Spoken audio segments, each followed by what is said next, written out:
So, good afternoon to everybody. Dear Deputy Rector, distinguished colleagues of Sapienza Governance, dear friends of the CIVIS community, and dear students, ladies and gentlemen. It is my pleasure today to welcome you to the opening of CIVIS Days 2025, here in Rome and here at Sapienza. I am sure that this will be an important occasion to continue our work of consolidating our alliance, which, as you know, is currently actively discussing its future. All of us in CIVIS are deeply convinced that the future of our own universities today lies in the European level of education, which, following the guidelines of the European Commission, all the European university alliances are pursuing. But there is not only an educational problem, there is also the need to support civil society through the dissemination of knowledge and the research results with the widest involvement of the stakeholders. The global panorama is not the most reassuring, and I believe that never before has it been as important as it is this moment for universities to take the responsibility for showing by example and by searching for new models and ideas the way to a new system of multilateral relations, solidarity and respect. I am sure that CIVIS will make its contribution. So again, welcome and enjoy our CIVIS Days, and of course enjoy Sapienza and the Eternal City. Unfortunately, the magnificent Rector of Sapienza University, Professor Antonella Polimeni, cannot be present now due to an unforeseen inevitable commitment. So I would like to thank the Deputy Rector, Professor Giuseppe Ciccarone, who will welcome you all on behalf of the Sapienza community. Please, Giuseppe, the floor is yours.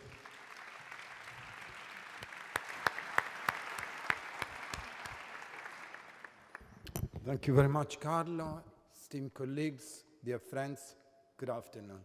As Carlo has just told you, unfortunate and unforeseen issues have prevented our rector to be present today. She asked me to bring her apologies and her welcome to you all. And she also asked me to read the welcome speech that she prepared to assist this day. But before this, let me thank all the people at Sapienza who worked to make this event possible. Let me warmly thank Professor Della Rocca, who has worked for CIVIS, as you all know, of course, very hard these years, and I think his work should be praised because he did it with cleverness and always with a sincere smile, which is something I personally admire.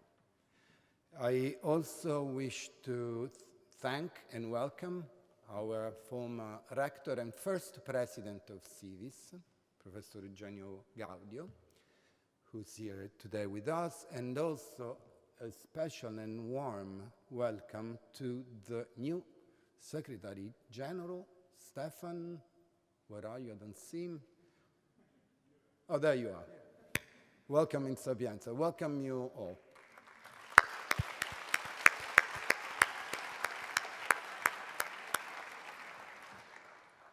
Let me read the rector's speech.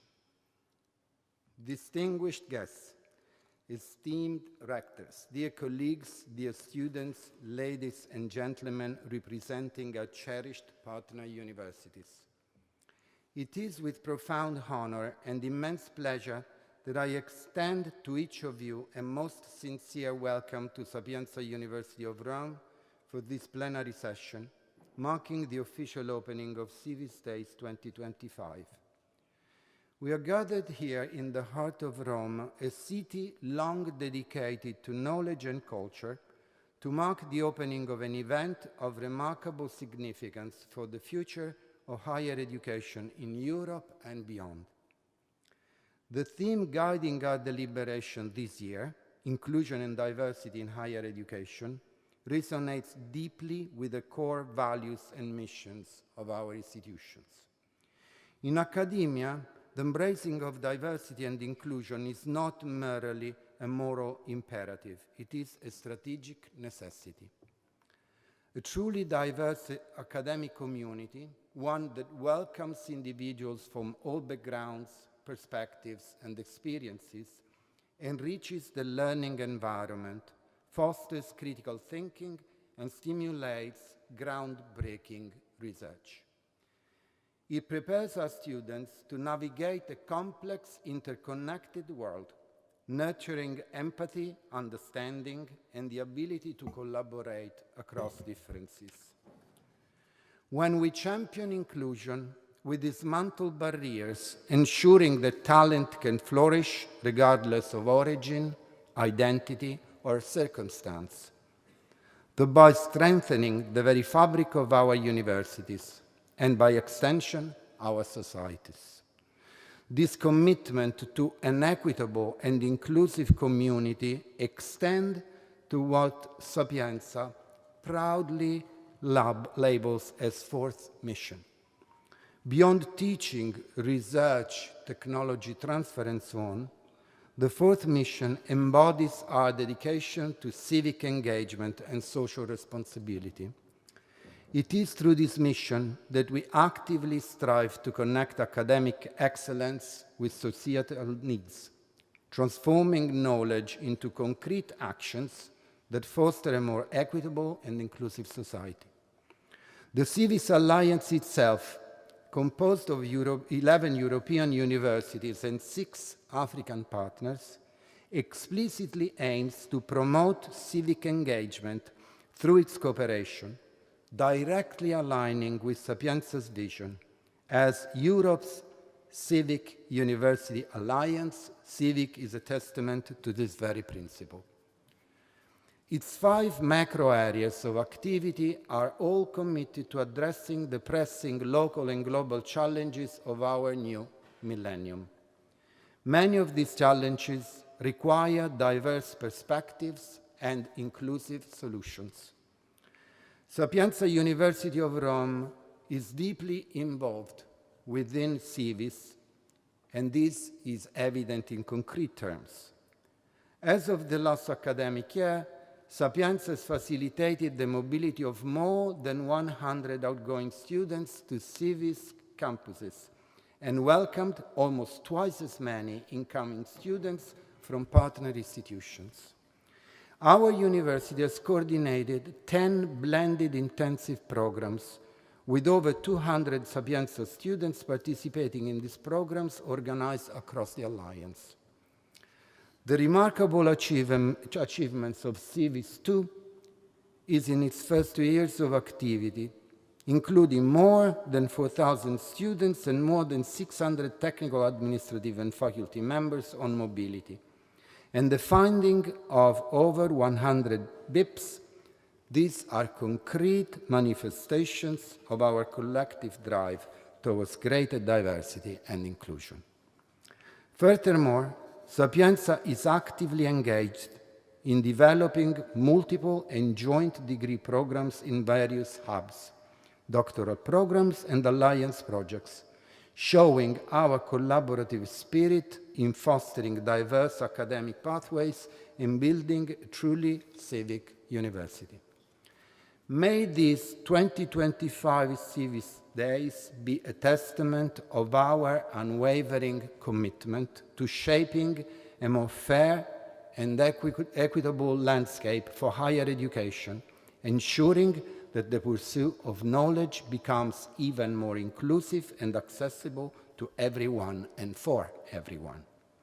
Therefore, in conclusion, I invite you to embark on this journey together and continue to work with a shared vision and common purposes. Thank you.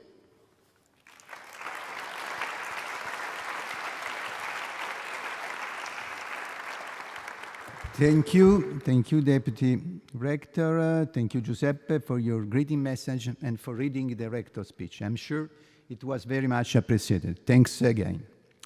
Now we have another important message, which is a video message from Vanessa Debiais-Sainton. Vanessa is a member of the Cabinet for European Commission Executive Vice President Roxana Mînzatu since December 2024. She previously served as a head of unit for European higher education policies and the Directorate General for Education, Youth, Sport and Culture, leading the development of the European education area's higher education dimension.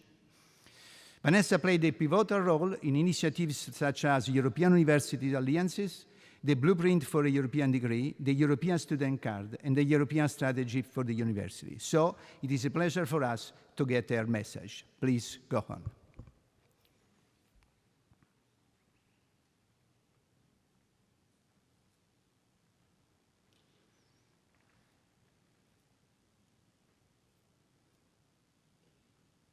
Good morning, everyone. Dear rectors, vice-rectors, deans, dear students, all involved in the CIVIS European University Alliance. Dear associated partners from around the globe, including from Switzerland and UK, and dear partners from Africa. For 5 years now, the CIVIS European University Alliance has shown what Europe's leading universities can achieve when they come together to create an innovative European inter-university campus, to pioneer new learning opportunities, to enhance research and innovation, all leading to innovative impact at regional and national level. Today, education and skills are no longer seen as side issues. They are top priorities for Europe. Why? Because to stay competitive, Europe needs a well-educated and skilled workforce. And that journey begins with our universities. We already have excellent higher education institutions, but we want them to aim even higher, to join forces. First, to promote and to protect our European academic values. We in Europe firmly believe that academic freedom is not just a right, but a cornerstone of democracy and progress. Inclusion and diversity, the themes of these 3 days, these 3 civic days, are part of these values. Second, to prepare the future generations, not just for future jobs, but for the future. We face a dual transformation, digital and green. This is not optional, it is existential. Universities must provide future-ready talent, where artificial intelligence, climate innovation, and entrepreneurial thinking are not electives, but essentials. If we want Europe to lead, we must teach our students to build the future, just not inherit it. Third, to work closely with businesses, to offer relevant education training so that innovation flows, curricula evolve, and students graduate not only with knowledge, but with impact. To support startups and scale-ups. Together, let's co-create ecosystems where education and enterprise grow side by side. In this era of rapid change, education can no longer be a one-time event. It must be a lifelong journey.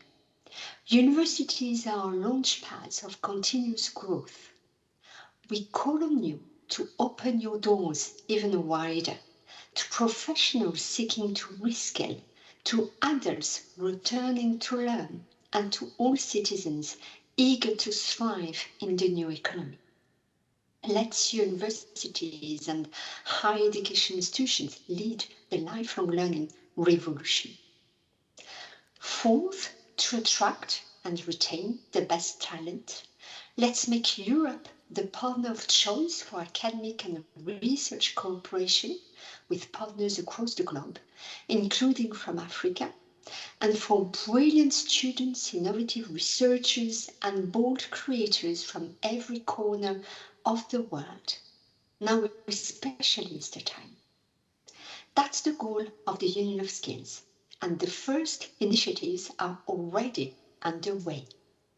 Last month, we launched Choose Europe for Science, a pilot to offer researchers more attractive conditions and career prospects.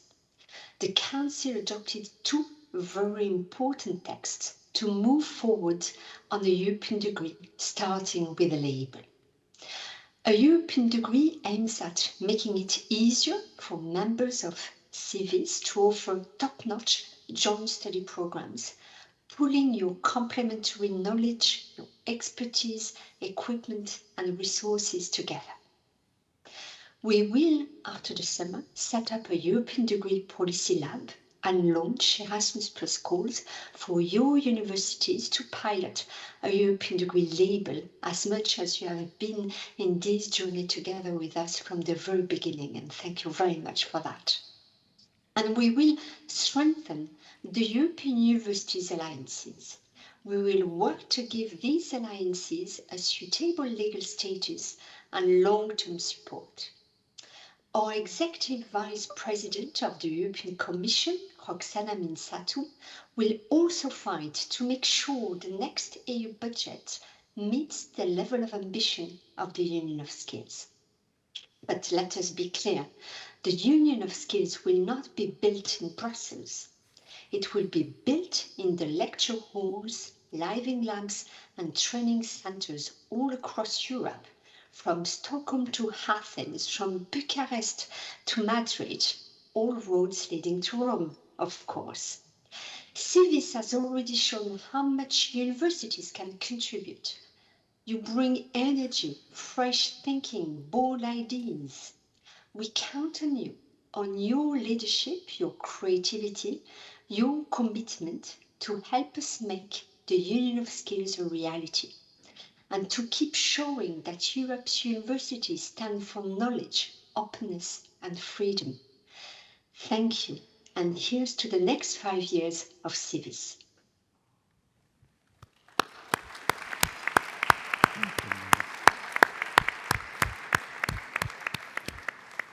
So thanks to Vanessa Debiais-Sainton for the very stimulating message that I believe should push us even more towards the commitment to pursue the objective of our alliance. And since the theme of these CIVIS days is that of inclusion and diversity in higher education, I believe that all of us are truly curious to listen to the keynote speech by Romiță Iucu, also for its intriguing title, From Inclusivity to Transclusivity, the road from inclusive universities to transformative European alliance. I think that all of us know very well Romiță Iucu. He has been a university professor at the University of Bucharest since 1996 and the vice rector of the University of Bucharest since 2004. And he also coordinates the Center for Development and Training in Higher Education. Romita has also worked extensively in the field of evaluation and quality of higher education. For this reason has been a member of the Council of the Romanian Quality Agency since 2006. He was also a member of the Presidential Commission for the Analysis and Evaluation of Educational Policies, Vice President of the National Council for Education Reform, and Vice President of the Evaluation Council of the National Center for Training of University Teaching Staff. In the international context, Romita has held several important roles.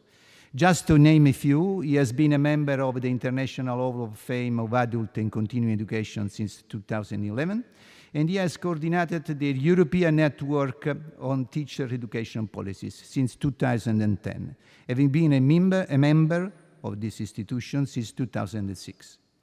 He also served as an expert for the European Commission at various levels. He worked in CIVIS from the beginning and currently represented the Alliance in the board of the Community of Practice for EU for All, an initiative of the European University Alliances that provides a collaborative and supportive platform where all the 65 alliances come together to share best practice, exchange experience, and strengthen cooperation. So, Romita, the floor is yours from inclusivity to transclusivity. Please, and welcome.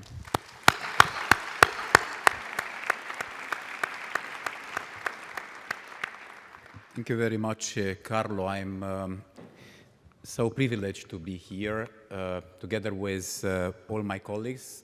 For me, the most important testimony for the future, not for the past, is what's happening in this moment in CIVIS development, in the European University Alliance's evolving process, and I'm sure that together here we are just discovering the new ways for reflecting on the inclusivity, because this is the transversal topic of this event. And I'd like very much to challenge you. I prepared for you a number of slides, considerably, but I will use only for making some direct explanations and, of course, making some connections with the strategical approach of the inclusivity in the context of not only CIVIS, but European University Alliances. The presentation entirely will be provided to you in a PDF format, and then you could also continuing to look forward if the interest will be raised. Why this kind of topic, and which is the idea of having a road to the inclusive university, to transformative university alliances? I was following three perspectives of inclusion in this context. One is the transformative, the second is the walls, and the third is the learning. The first one, transformative, everything which is linked with transformation in the European alliances, it's transnational, trans-border, transcultural, transformative in a way. This is a picture from the last forum of the University Alliances. As you already know, tomorrow we'll start the normal edition of the forum in Wrocław in Poland. Vanessa is also there. This was the reason she was sending us a recorded message just to appreciate CIVIS work and to send an important message. This is Margarita Schina's last forum in Barcelona. Second idea, it's the metaphor of walls. Inclusive and comprehensive university for the future will be without walls. Symbolical walls will be completely changed or replaced with some other discussion, especially when you're just talking about learning. Because learning, the third assumption is that will be forever changed. Even if we just going to talk about learn, unlearn or relearn, what's happening about learning, new ways of learning, new arrangements of learning, and of course, new pathways of learning will redefine the concept of inclusion. I also use three philosophical points of reflections for building up the structure of this presentation. The three S, futures, scenarios, and truths. The first one is based on a new policy launched by UNESCO to talk about the futures, the plural. It's very interesting and challenging beyond the traditional understanding of what's happening in education and its border on inclusivity. Second, it's normal scenarios for education. OECD, it's the best provider. What's happening with data in education, reliable of the data, it's coming from the OECD, and they have proposed to us a new thinking of education based on scenarios, and that's fantastic to see what's happening with the magical solution which could disappear when we are just going to talk about inclusion. And last but not least perspective is the post-truth era. We are living in this context, and the hidden truth, the part of hidden which is based on our students' life, it's more important than others. Looking through the lenses of the European University Alliances, it's very important to mention here, you know the reality, which is now 65 alliances and more than 500 universities included, of course, with a huge agenda on inclusion. Together with Alexandru, unfortunately, he's not here, but I would like to mention that we just conducted a research based on analyzing the mission, vision, and values of all 65 alliances. It was an extensive analysis based on some questions asked as a possible assumption for this research. And what the results are in this context. Commitment in the common sense for structure and parts of the involvement, the inclusiveness in the European University Alliance's mission, or more than mission. Commitment and towards inclusiveness, 43 alliances are reporting or mentioning explicitly interest on that topic. Inclusion is present as a concept really and openly in the official documents. 63 alliances, 55% from the total amounts, and also 2 alliances are structured approach on this context, having initiatives approved at the level of the steering committees or other governance body at the level of the alliances. And 10 of them are making a combination between all of 3 elements, golds by me and Alex, gold standards for having inclusion on board if it's just going to talk. There are some 6 key main areas identified by just taking on board this kind of cross-alliances patterns identified by us. The first of all, it's inclusion as declared as a core value for an alliance. A very important topic, values first, of course, and signalizing what's happening when a public document is released on this context. Second, alliances publish real charters or frameworks or manifesto. You will see immediately some concrete examples selected from the European alliances. Third could be the connection between the governance, which are co-creating together with the students. That's the new involvement of the students as part of the inclusion in the decisional processes at the level of the alliances, and it will be a process which is actively registered also at the level of CIVIS. All of them you will see finally the demonstration. The fourth is the digital and the flexible approach of the mobility, which is becoming a drivers for widening access and for changing the reality of redesigning what's happening inside the alliances. It was called digital plus mobility, if you just like to say. An important topic, a strategical one for the alliances, are the context of lifelong learning.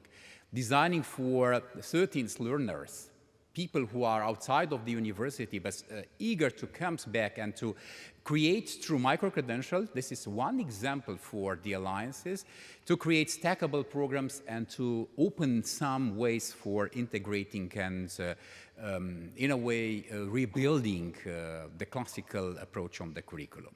Last but not the least, alliances build accountability loops when they're just going to measure or to publish or to improve what's happening in the process of translating in a real sense all this kind of policies.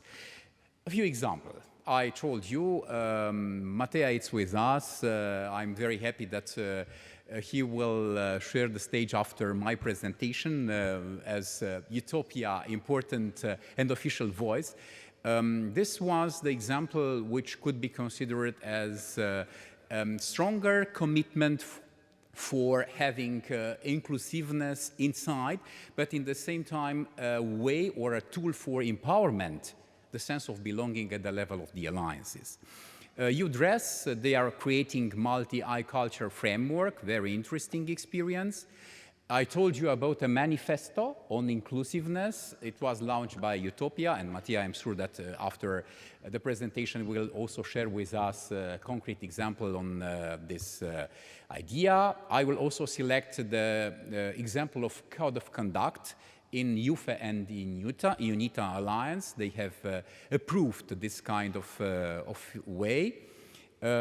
And why not a handbook, which is commonly in CIVIS. We had already published handbook on mobility, innovative pedagogies, and the others. And this is a very interesting example, selected just by the most significant or relevant experiences from this perspective. What's happening when you're just going to analyze deeper the inclusiveness and this topic on the classroom and interaction with our students? Because I told you that somehow the learning will be involved in redefining the concept of inclusiveness. There are 5 possible connections, and all of them are linked with the possibility to use curriculum as an entry point for a student's journey. In an alliance, it will not be a classical curriculum used for designing learning experiences. That's very important. An example also selected from Eutopia case. The second is the digitalization of the flexible format for enabling students to migrate from the traditional background to the new one. The third, it's challenge-based in a way, the real world, the reward with experiences, the relevant experiences for our students are just creating an important trigger for stimulating further reflection. The process of co-creation, as mentioned previously by Vanessa, this is the reality of the alliances, transformation and co-creation, because all the people from this aula, you are co-creators, you are sharing your views, your personal emotions on developing and building something special as well. And last but not the least, equip the staff training, and in CIVIS we have a lot of experiences very much intensively cultivated on this area, and this is a process, of course, not single use by CIVIS, but in the same time largely accepted and recognized at the European level. And I'm sure that through all of this kind of experiences, actions, initiatives coming from other alliances, CIVIS has the potential to apply all of these principles towards teaching and learning inclusiveness. And we very much are eager on having context in a way, very graphically, because I'm a teacher. Always I like it very much to play this kind of role, to explain and to try finally to have access to images significantly relevant for the people. A lot of constellations, the words which are just try to formalize in a way: inclusion, access, diversity, success, equity, chances, dropout. Why not? It's a risky situation, and failure God bless us, and inclusion as an important topic. This is one report. It's a report officially, until now we presented the research conducted by Alexandru and myself, and in this moment you are just having access to the report on the outcomes and transformational potential of the European University Initiative, and it's publicly, you could also use it for a different approach. Beyond the alliances, it's something which is just appearing to be missing in this reality. I just try to problematize a little bit the context. The English is always a very interesting matter of multicultural, but multilingualism, it's a reality of this construction as well. In what way inclusivity could become a questionable matter for having something special? Last year, under the Belgian presidency of the European Union, it was published a very interesting document, which is in the right side of my slide. European University Alliances, Drivers, Change and Innovation in Higher Education, very important, based on having a recommendation in main areas: multilingualism, caste mobility, super diversity, pedagogical innovation, European degree, and please believe me, I will not going to talk any more about European degree. Many people from this room and many others are just expecting to say something now about European degree, just inclusion. Cooperation with the global south, and of course, idea to fostering the inclusivity and to contribute to development. First interesting challenge, caste mobility. It's a word which is not belongs to my context of presentation. It has been proposed by the colleagues from the Belgian presidency of the European Union to create 3 main strategic ideas: diverse mobility, simplify the processes for making mobility reality, global scale mobility, and what's happening in behind of that. Super diversity, it's a classical term coming from the sociological perspective. Of course, it's based on inclusive classrooms in our context, 11 realities, 11 university partners, and a lot of students who are just integrating in an online or offline format, and of course the idea of harmonized policies, because there is not only one which is important to be taken into account. Pedagogical innovation, of course, I'm coming from the pedagogy side and sometimes are just giving some inputs on this area. But this is not just for l'amour de l'art, but this is also for having an important instrument to emphasize the role of changing something, especially when we are just going to talk in this area. But what's happening with the inclusivity as a questionable matter in this area? It's something we haven't yet named in this context, and what would be in the future if we are just dealing with this kind of matter. And this is an attempt, of course, coming to the classical images presented previously. I included here cosmobility, super diversity, and of course the inclusivity as a normal approach for what is expected to be done by the European university alliances in the near future is CIVIS as part of this construction. Of course, I'm just going to play because for the reflection, it's important to combine something scientifically, which was first part of my presentation, with something motivational for giving you an input for further reflection. From the practical approach, it was also registered at the level of the alliances, the context of creating 5 main points.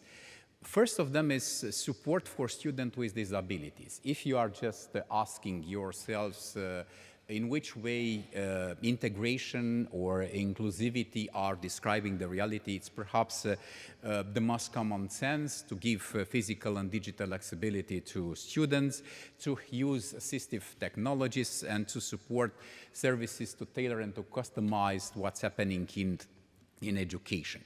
On the right side of my slide, I propose some questions for being discussed further when our distinguished panelists will join us. Of course, there are some questions also for you if you would like to take over on that. How to ensure support for some in the benefit of all? That's a question, an important question on this matter.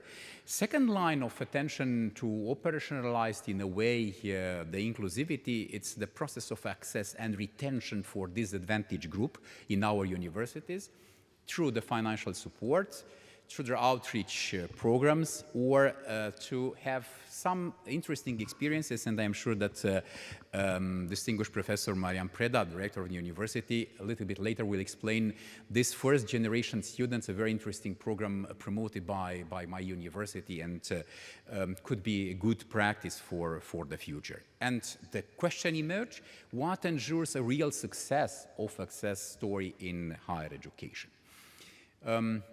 The third line, cultural diversity and international student support. All our students in CIVIS are international students, real or students in the process of transformation. And this is why cultural awareness, language support, and of course, the idea of integration programs are very important for students which are mobile and coming in our countries. But the question is important, what's happened with the inclusion of local students in this new context? In which way the hosted students could contribute to the process of integration, the newcomers and the people who are just entering and contributing to this idea. It's also very important to recognize when you are going to discuss about inclusion, the mental health and the well-being programs. We are orienting our universities, if you are just following the OECD, they are just looking to the universities, world-class universities, and the performance is very important. And this is the topic, keeping the balance, mental health support for our students, inclusive well-being, and we have learning centers in our alliance, and we are very much appreciated the support for having and giving access and early intervention and prevention for the students which are in this moment at risk. And we need to identify and to integrate specific policies. And the question emerged, how to ensure the balance between struggling for excellence and well-being, which is not a very easy task, really. Inclusivity is a practical approach, commitment, engagement, and social responsibility. We are CIVIS, and we are all aware on this context, all of them. That's a question interesting. The third mission and inclusiveness, in which way could be reshaped for further one. And last but not the least, of course, I'm preparing the last part of my presentation in order to make an I hope, sensitive argumentation for another approach. Inclusive curriculum, design and pedagogy, in which way pedagogical innovation and the strategies for that will be redefined, and not a concept which is just challenging us very much, micro-learning. The aspects of big learning, large learning, how to say, traditional learning has been completely redefined. Micro-credentials is an instrument, is a tool, but the pedagogical approach is micro-learning for having an adaptive context and background to the students' expectations as well. And the question emerged as you have now, and I'm making the transition to what is important from our sense and for the seriousness for the future, in which way flexibilization and creating flexible learning pathways will join the idea of recreating learning arrangements in our universities, and what drives authentically to a learning which will give our students meaningful and relevant experiences in CIVIS or in other European alliances, because the presentation will be finally adapted a little bit for that. The authentic road to inclusivity from our perspective, starting in Rome, the reflection in this is the Rome ministerial communique. All roads are just going to Rome, and that's fantastic to have here, after 5 years, the same reflection point on having access to our students for smaller units of learning, various stages in their lives, especially the non-traditional students coming here. And the definitions for the flexibility selected as part of a transnational, flexible and diverse inclusive orientation for experiences coming from this idea. Examples here for clusterization of the conceptual framework, and that's very important, but it's a little bit, I will just try to exemplify it for the people who will just deal with the presentation after that. The types of flexibilization, a lot of experiences, and CIVIS is one of the champions alliances involved in this matter. And of course, if we are just going to concentrate the flexibilization, the next slide will be more relevant to a transformative approach. Do you remember the examples selected from the document proposed by the Belgian presidency of the European Union? All of them, including here the transformation through inclusion, are just giving us a little bit braveness in a way to support and to propose a concept which is not theoretically grounded in the literature. I remember, and I would like to mention here a moment and a name of dearest colleague. I was preparing and working on this presentation with the topic of inclusiveness, and a dearest friend of mine coming in my office, opening the door. What's happening, Romita? You are, yes, I'm working inclusivity. Wow, inclusivity in European alliances. Wow, that's fantastic. Why not? Could you use the topic of transclusivity? My dear colleagues, our vice rector, Konstantin Vika, is here.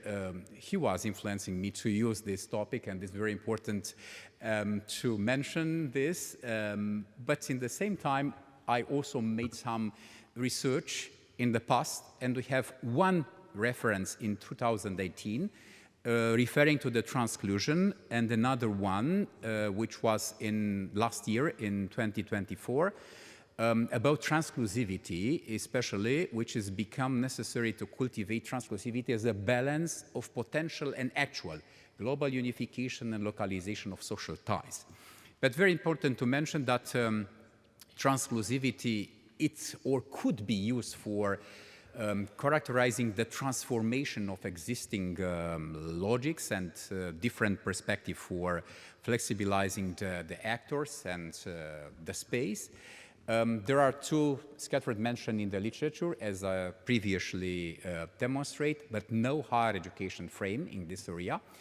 And why not? If the Europe is just hosting 65 European university alliances, then innovative pedagogies and flexible learning pathways will be very interesting to be challenged as part of inclusion, but without having a unifying lens of that.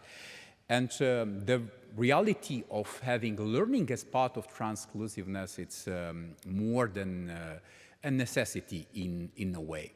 We are considering, and me personally, it's a theoretical glue that supports web-link courses like micro-credentials, mobility, instead of adding fragments, widening participation as valued at COMT and not as a compromise, nor theoretically, practically, and the support for lifelong learning, which is a new reality for our alliances. We cannot avoid, and we need to be ready for creating access to non-traditional students to become part of what's happening in transclusive learning in our 65 alliances.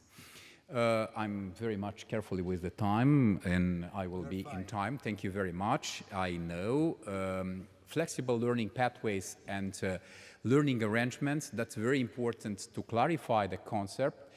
The first of them is based on experiences or journeys of our students. They will enter in our universities and just participating and attending special experience, and learning arrangements are, it's more or less similar with our institutional readiness for that.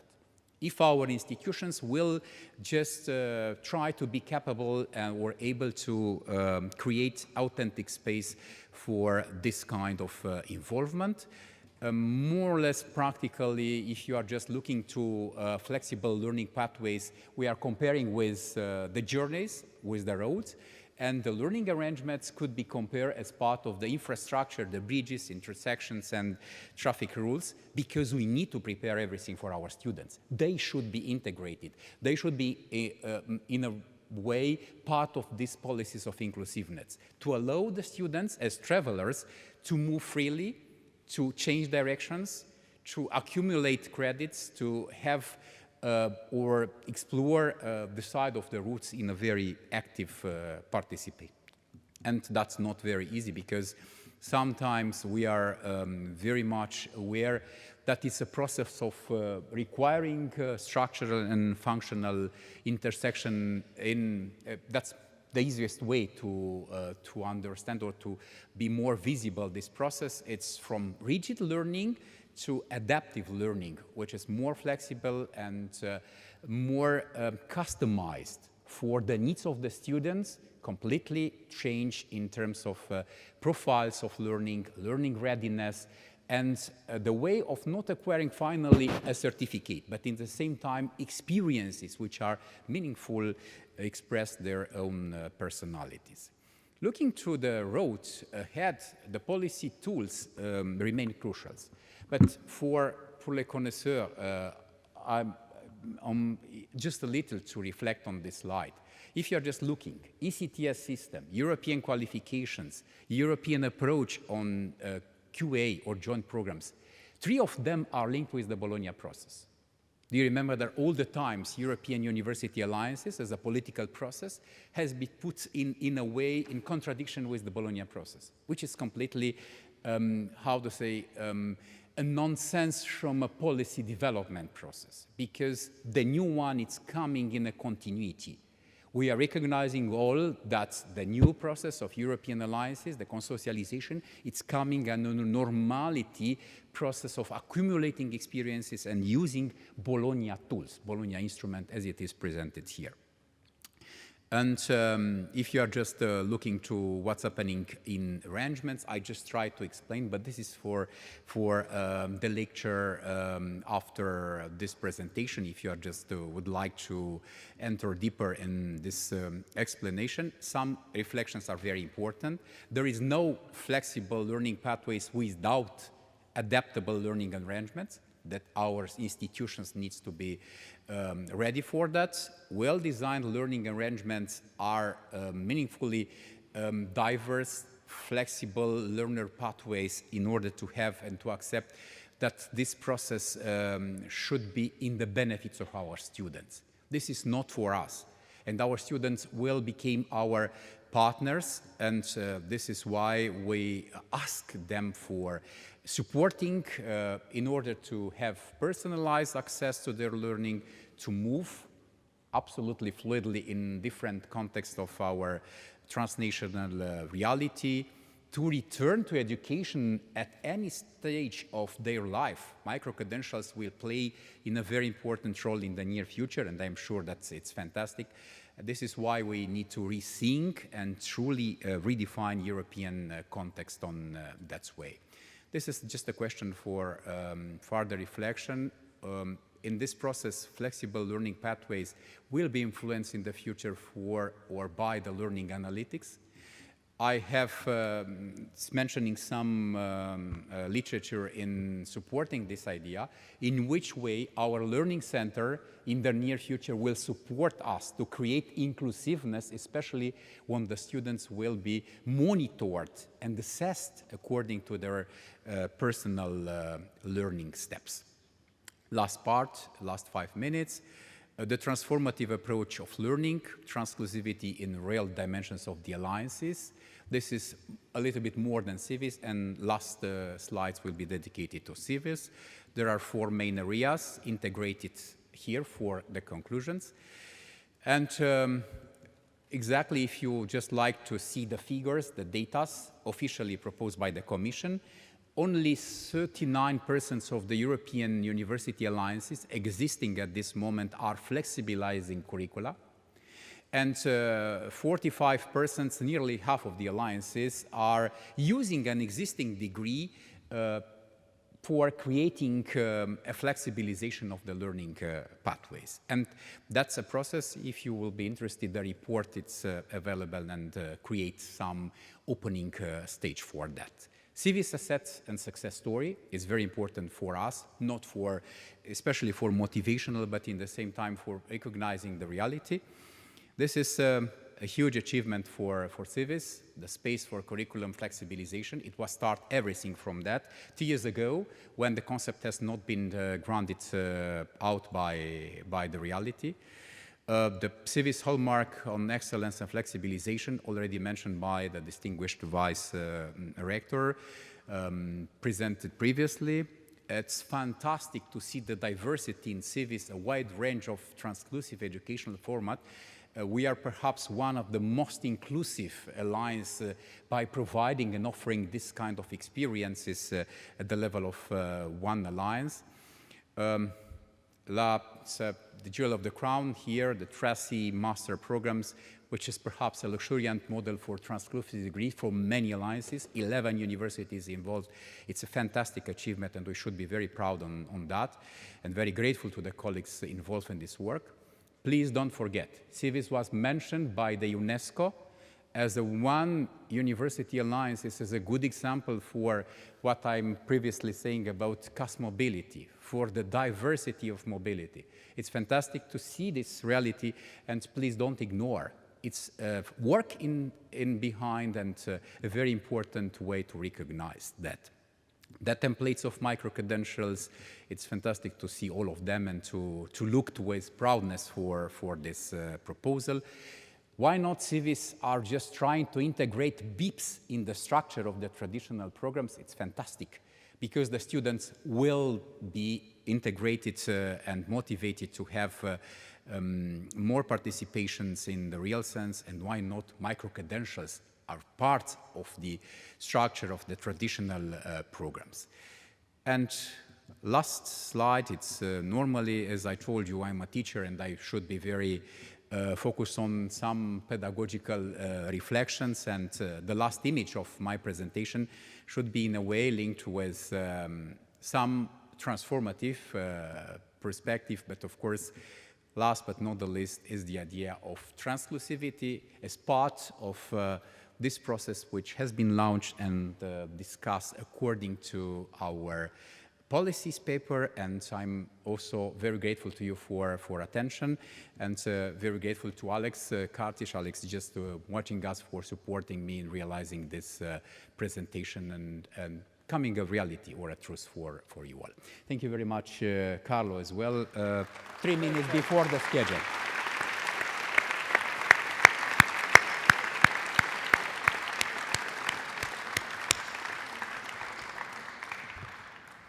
Thank you, Romita, for not only for the timing, thank you for this really comprehensive and inspiring presentation that, in my opinion, really captures the meaning of the word inclusivity and puts us in front of the challenge of how we can concretely make it possible. So I think it's time to discuss it. So we organized a little round table. So I would like to call on the floor Professor Marian Preda, Rector of the University of Bucharest, and Professor Mattia Belotti, Secretary General of the European Alliance Eutopia.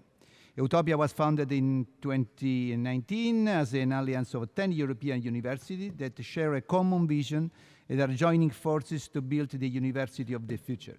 It was one of the first university alliances to receive European funding through the European University Initiatives. So we would like to have your opinion. It's an opinion of a rector.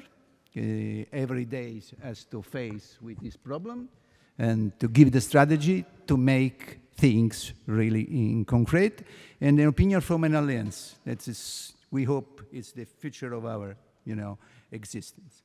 Please, Marian. Just, we begin with a comment and then we discuss. Thank you. Thank you very much indeed, Carlo. Thank you, Romiță, for the wonderful and inspiring presentation. My intention here is to talk a little bit about inclusion in general, because educational inclusion is rooted in social inclusion.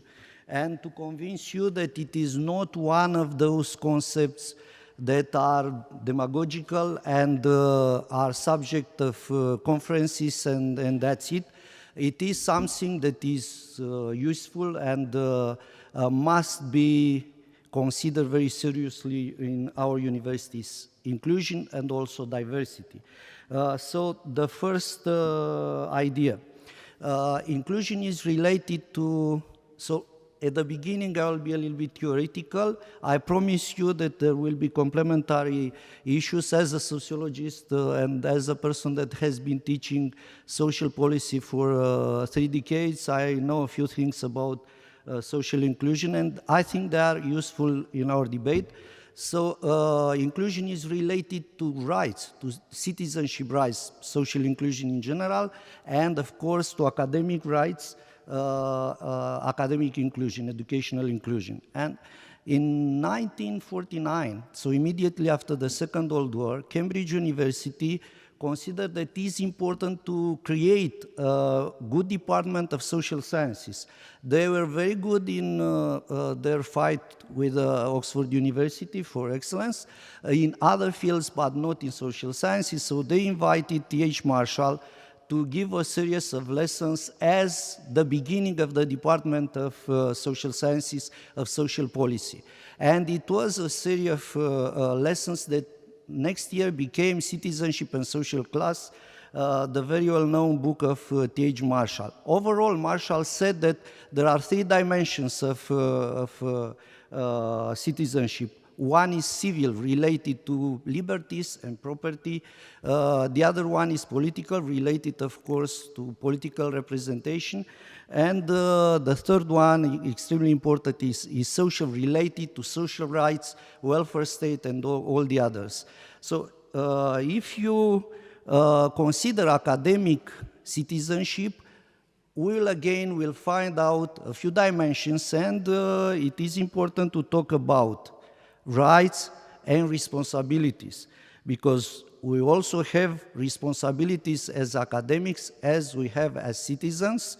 For instance, to respect rules, diplomas, to respect criteria for like merit and also like social inclusion, and to pay our contributions for instance, to the activities in the university, for instance, to do research, to publish, and also as students to attend lessons, to be good, to accumulate knowledge and to become good graduates. And also to share our resources, which is what we have done, for instance, in CIVIS, in order to include the other partners of CIVIS, and do not forget our African partners and some others like Ukraine or Moldova, which are outside.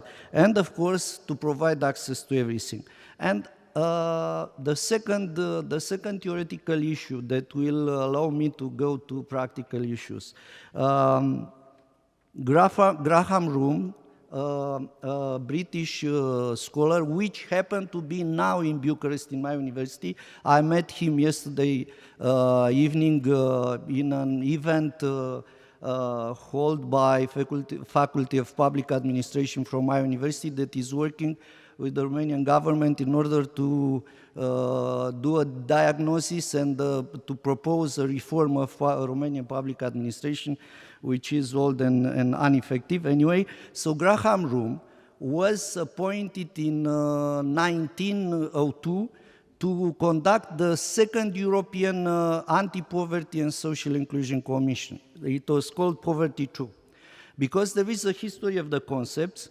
For instance, inclusion come at the end of a list of concepts related to poverty.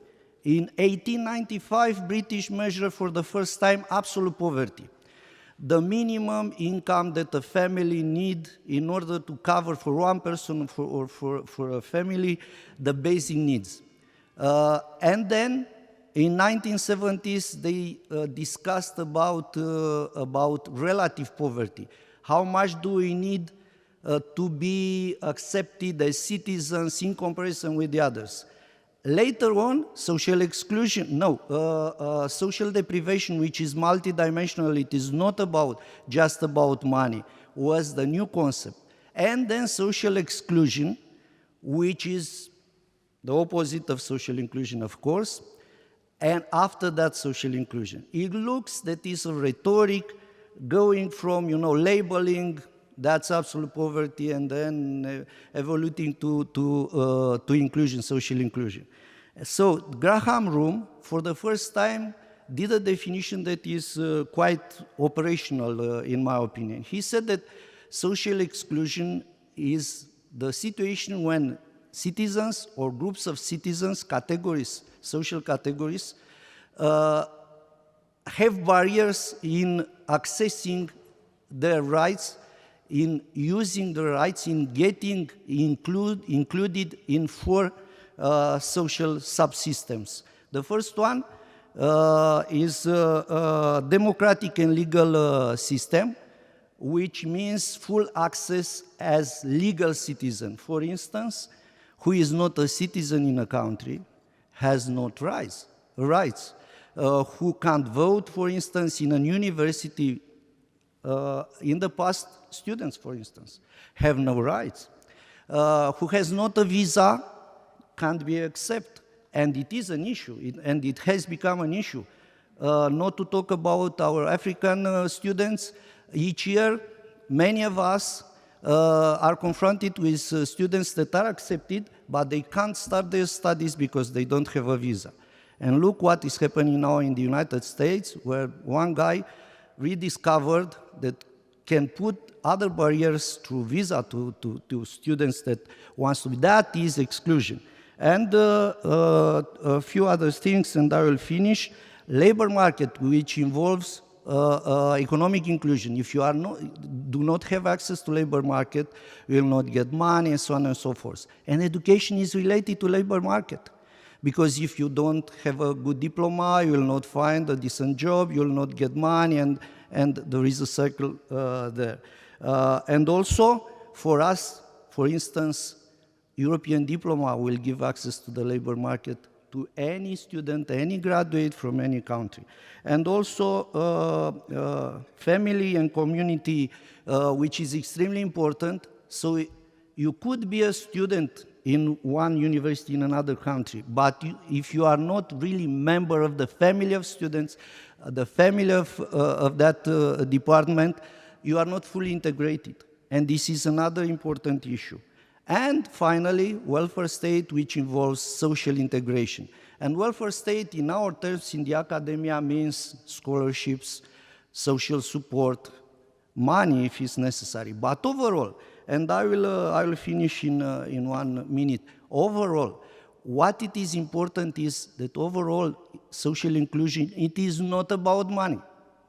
If you don't put visa, if you include people, if you make a diploma, a common diploma that will create a common qualification at the European level, if you create a blended intensive program and put together so many students, you don't pay money. It's the same program. You just accept also students and teachers from the partner universities. So overall, what I'm trying to say is that inclusion means diversity, because including people from the other countries, from your partner countries, from different fields, the diversity will involve flexibility, a more agile university that will be better adapted to the European labor market, to the global economy, global labor market, and global educational market. I will stop here. So what I'm trying to say is that what Romiță has just presented here, what we have done as an European alliance, it is not just the basic of inclusion and diversity, because it is not declarative. We have done clear steps in order to implement inclusiveness, in order to be inclusive. And the last stage is probably promoting social inclusion to the other country, to the general environment, educational environment, through initiatives like micro-credential, common diploma, and all the others, our civic councils, student councils, and all the other real innovations that we have done in our environment. Thank you. Thank you, Marian. Thank you.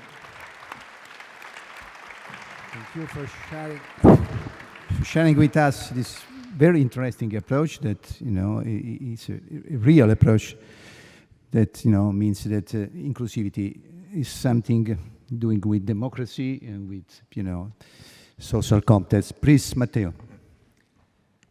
Thank you and good afternoon, and thanks for hosting me here. It's a pleasure to be in this opening ceremony of one of our fellow alliances, an alliance also with whom we share the office in Brussels with one of your partners, the Université Libre de Bruxelles. I'll try maybe to, let's say, connect with the keynote and also, let's say, moving from the theoretical approaches, also how we can actually try to implement as an alliance inclusive approaches in our activities. And of course, I think there are several challenges, of course, when transitioning from our theoretical approach then to the implementation approach in the context of European university alliances. I think in the keynote, it was identified pretty clear what are the type of activities that we should foster as an alliance and in general also as higher education institutions to achieve inclusion and also equality, supporting students with disabilities, access and retention of disadvantaged groups, cultural diversity, internationalization. Then we also talked about mental health and well-being, community engagement, of course, and civic engagement. And I think the final point that we touched, it was about including curriculum pedagogies and especially flexible learning pathways. And I have to say that in my view as Secretary General of Eutopia and also representing our alliance, and I think very much aligned also with what I see has been developed in CIVIS and you should really be proud of, it's really the importance of developing flexible learning pathways that are open potentially to all students of our institution in the alliance to participate to activities of the alliance.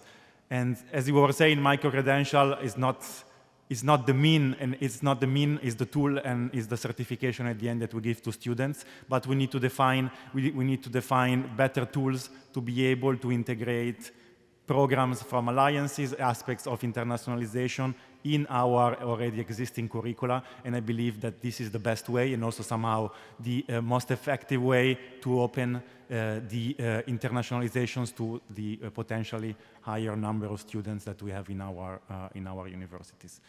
What we did at Eutopia, for example, which is also indeed aligned with some of the development at CIVIS, are the development of micro-learning units, which can be integrated on curricula.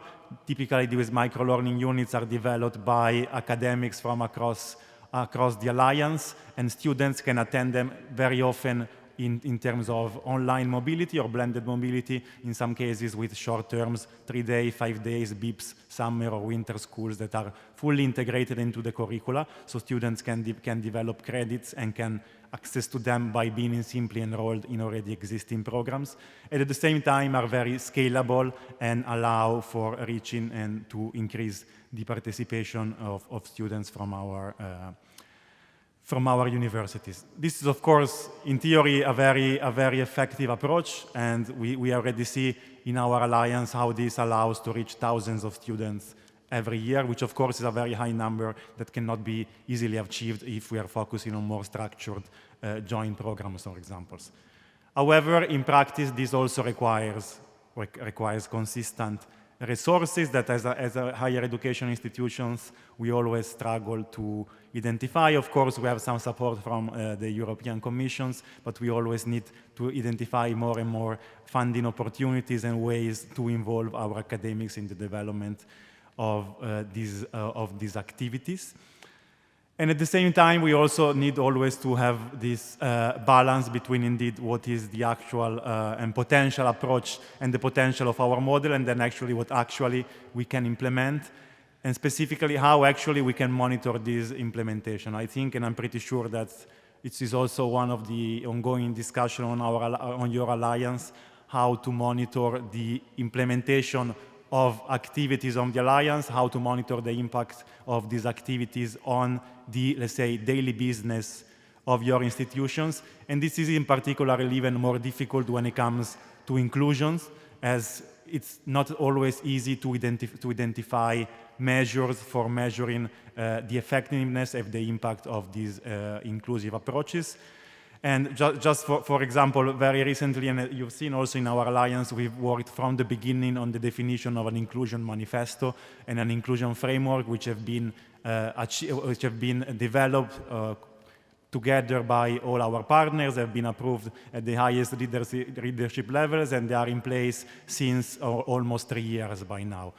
However, now we are moving from this theoretical framework to the implementation of this framework, and also to the monitoring of the implementation of this framework. And of course, as much as originally we might have agreed on the inclusion and what underrepresentation means in our alliances, we are struggling today, and we are still struggling in how to actually identify the best measures to measure the impact. Because of course, I believe alliances are a very complex environments where we are developing, and I'm really proud to be one of the people involved in these alliances, and I'm sure you're also proud to be in this very challenging but also rewarding project. But sometimes we are really and always struggling to identify how to measure the impact of our activities and how to see if on the long term what will be the impact of the activities that we are doing as an alliance on our higher education institutions. And I think I'll conclude here, but indeed my main and conclusive message, and also what I think is important to reflect when we are talking about inclusion, is indeed the implementation and how to make sure that we are able to achieve what theoretically we agree and we wanted to achieve, to basically have more equality in all our educational activities.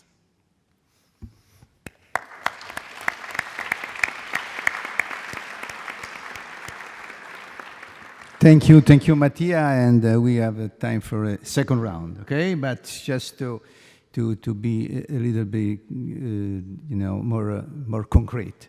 As you know, when we talk about inclusion in the university environment, usually we normally think people and students with particular needs. But, you know, as Romita clearly stated, the inclusion of, if you prefer, inclusiveness is something more. It is a way of thinking and a way of ensuring access to study, learning, and I would say, success for everyone. So, from your point of view, among those mentioned by Romita mentioned about 7 themes, you know, support for students with disabilities, access and retention of disadvantaged groups, cultural diversity, mental health, community engagement, inclusive curriculum, and flexible learning. Which one of these can be the leading way for us to reach a real inclusive transformation of our tasks or our activity every day? Please, Marian. 5 minutes each. All 5 of them, minutes each. all of them, and each of them. I mean, physical access is essential for students, for instance, for disabled students to take part in our activities. I remember 30 years ago, only a few of the more than 50 buildings of the University of Bucharest had good access for students with physical disabilities. Not to talk about including students with mental disabilities, not to talk about including students with other types of disabilities that must be part of our family and will give us strength through their different way of seeing the same issues. And I have seen during the last years in my universities, in many faculties, students with disabilities being fully integrated and being part of the student teams that have been carrying out various teaching and research activities. And this is something important because if we take us, each of us, we will have a kind of disability. We are good at some things and we are not as good at the others. So even if they are not labeled as disabilities, we have problems in doing some types of activities. For them, those activities are only those that have been in the past barriers to be fully integrated. So that's why physical activities is important, but also tools, educational tools, for instance, for those that can't read normally, or being part of the communities through support from their colleagues and, of course, from administrative staff and from students. All those are important. And, you know, when we think about inclusion, it is not only about classically excluded social groups. It is about all of us. It is about foreign students. It is about people with various disabilities. In Romania, for instance, it is about Roma. You know, we have a Roma minority. You in Italy and in some European countries know that there is a Roma minority in Europe and especially in Eastern Europe, and many of them, for instance, have been illiterate.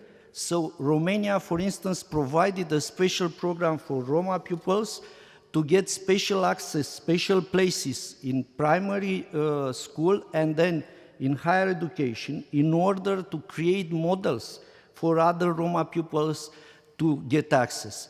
It is also about rural areas. In Romania, there are so many disparities. Bucharest and the neighboring area has a better GDP per capita as entire Bulgaria or entire Hungary, which are smaller countries. And it is the 8 regions you can't believe. Bucharest is the 8th richest region in Europe at power purchasing parity. But we also have 4 or 5 less than average regions, poor regions. And those people from poor regions in Romania can't get access to the universities.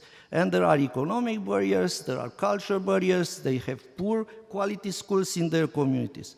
So we have our problems in Romania, not to talk about international barriers to education. All those must be approached, and I fully agree that on the one hand we have to define, to clarify the theoretical aspects, and then to create strategies, clear indicators and targets, and then to monitor and to implement all those issues for each of the excluded social groups, and also to treat also some countries and regions as excluded countries. From Ukraine, for instance, can't Ukrainian students get access to education here? From the Republic of Moldova, which is a poor country, our neighbor, they come to Romania, but it is not easy to get access to European education. The other Central and Eastern European former communist countries. Our colleagues from Africa are still facing barriers. So we have to approach all the groups, all the issues, to put them at least on our table, and to create a global strategy for inclusion and promoting diversity. Thank you. Thank you, Marian. Mattia, what about your opinion? Well, of course, it's not easy to pick one. One that I would pick, of course, is flexible learning pathways, as I was already elaborating, where really we need to make sure and to be able to use as much as possible all the tools available. I was saying before, micro-learning, but then joint degree programs, other form of short mobilities. The only way to be inclusive is to find the best possible combination of those complementary tools in a way that we can reach the highest number of students. But now maybe I also wanted to touch on another one, which I believe is also very crucial and important. And I think also as alliances and as working together as European higher education institutions, we can actually make an added value, which is mental health and well-being. And this is, of course, important when it comes to our student population and to our students, of course. But I think this is also very important, and we need also to consider it from the point of view of our academic and non-academic staff, where really we need the principles of mental health and well-being to be involved and to be considered in all the activities that we are doing from staff, from recruitment to mobility activities, to the career assessment, of course, and also to all the type of trainings that are provided to staff. And I think this is really one of the dimensions where we can go together as a group of European universities. So all the alliances, I think, can benefit from working together jointly on those activities. Indeed, this is an area where there is possibility, of course, as in many other activities, to learning from each other. But on the other side, and I think really is what can be the added value of working as an alliance, there is a way to pull together resources and to have this type of, for example, training on inclusions or on well-being, but also joint recruitment processes and joint recruitment approaches which are based on inclusions that can be developed together by the universities that are part of an alliance. And I think this is really one of the key elements. As Eutopia, for example, we are trying to work on that, and one of our, let's say, biggest goals in this phase of the alliance is really to bring together the people working in the working groups working on inclusion and the one working on human resources, because really we believe that the synergies between those two groups is really the ones that can help us bring the principle of health and well-being from the inclusion group to the daily practice and to the daily processes that we do in all our universities related to human resources. Thank you very much. So we are going to finish, but I would like to give 1 minute to our keynote speakers, just to make maybe a conclusive remark. Thank you very much. 1 minute. Yeah, Carlo, 1 minute. I was building up my presentation based on a very constructive way. In terms of inclusiveness, we could also follow another perspective presented by Marian previously. We should be very careful because the opposite of inclusion is the dropout or the failure. University alliances we cannot afford. One of them. There are we are, how to say, guilty to have a success approach on inclusiveness, my dear colleagues. We should be aware on that. And one in the brackets, a very interesting remark in my country, in Romania, the Romanian, the American Chamber of Commerce, together with the University of Bucharest, we have been, designed a very interesting research on the cost of the dropout in education. How much is the cost? You will be surprised in this room. It's one of the authors of this report, it's Mihaela. It's very interesting to see in terms of financial perception, how much is the cost of the dropout. If you are just going to calculate, perhaps we need to go to work to redesign our program, to rearrange learning structures, to flexibilize everything, to create micro-learning, and to give access, as Marian previously saying, to the people who are under, estimated at the level of the society, because we need to succeed. It's fantastically to be guilty on having success. Dropout and failure are not in this moment an option for our alliance. Yes. Thank you very much. Thank you to you. Completely agree. So, thank you. So I would like to thank all of you for participating in this opening ceremony, and I have to thank Romita, because he actually gave a very comprehensive